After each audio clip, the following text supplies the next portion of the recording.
Happy first day of autumn. My name is Serena and welcome to my channel SewRena, where I sew vintage patterns with vintage sewing machines. In today's video, we are going to be sewing up a 1961 autumn dress.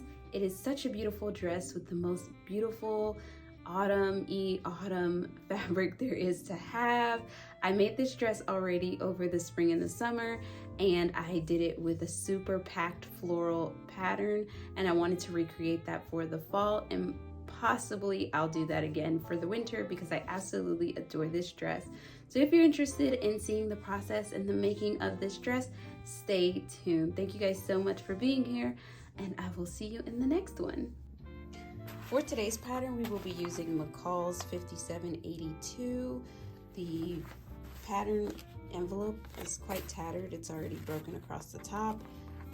Comes in two views, view A and view B. Today we'll be working with view B because I absolutely love a full skirt. My favorite type of dress across all of the decades are midriff dresses, and so this has easily become one of my favorite dresses to make. It also has this cute bolero, which I have not made yet, but I plan to make it eventually when I come around to making view A. So now's the back of it. Here are all the pattern pieces and the size and fabric requirements, and this was copywritten in 1961 by the McCall's Corporation. And so let's get into sewing and we will take a look at the fabric. So I'm starting off with the upper bodice pieces. The darts are already marked. I did those off camera. I was kind of in a hurry because I'm trying to do some fall cleaning before the holidays, because I am the type of person that if I don't clean before the holidays, it will never get done, and I need my room to be as clean as efficient as possible before that time comes. So I'm showing you now the upper bodice piece, which was cut on the fold, and at the bottom of this we are going to gather it down to the size of the midriff, only the gathers are going to be directly under the bust and not all the way across. This dress is a really quick and easy sew, so if you have a pattern like this or this exact pattern, I would definitely put it on the priority portion of your sewing list because it is perfect for those quick projects. But also this has a terrific fit, and I'm pretty sure it's because the zipper is located in the back at this point instead of the underarm, so they've reduced the ease necessary to have to pull it over your head. And I absolutely love how it just hugs my body and feels so comfortable, and the neckline is timeless. Right now I am putting those gathers under the bust. I do this on the second to last length on my sewing machine, so it's not too loose but just loose enough to gather it up.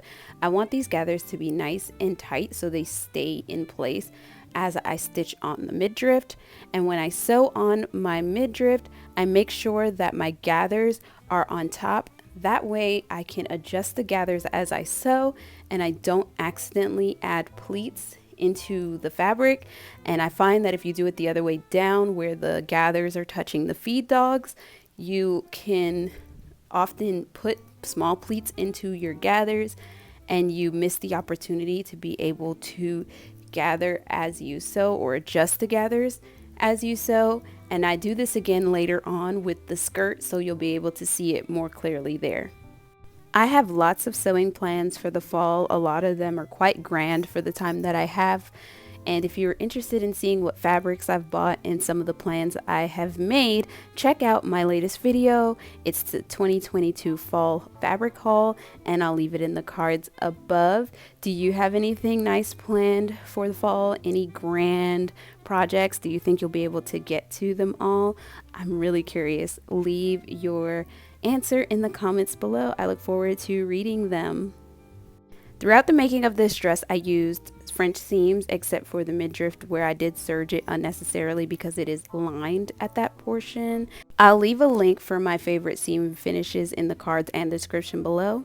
I have the facings pinned to the upper part of the bodice. It's folded once underneath, and I'm going to hand sew that down once it's flipped to the wrong side. I'm just showing you where I am in the process, and it's going by really quick. I love this dress because it does so well really quickly. You can do this in a day if you start early enough and you already have your pieces cut out.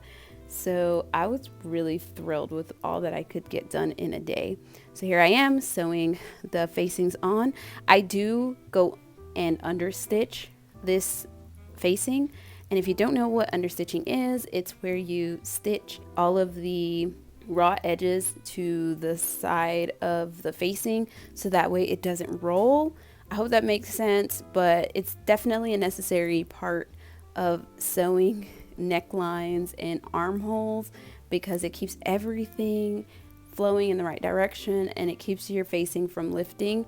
But either which way, I will also be sewing this facing down.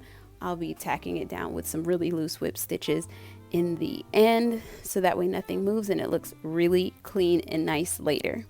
Understitching is one of those things I hated doing as a beginner, and now I cannot live without doing, even when the pattern doesn't specifically say to, which I should add, just because a vintage pattern doesn't tell you to do a certain technique that you know is necessary does not mean that they don't expect you to do it.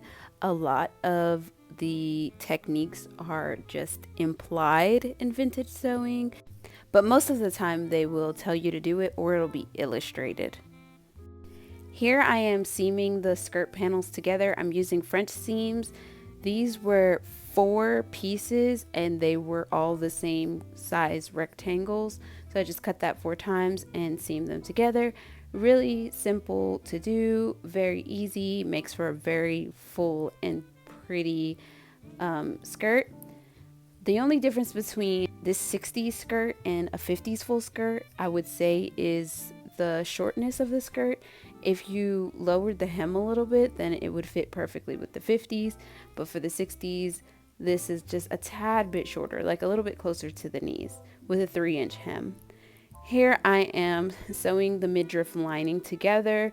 Once I'm done sewing these pieces together, I am going to sew it on by hand. So as you can see, I pinned it onto the bodice and then I'm gonna go in and sew it by hand.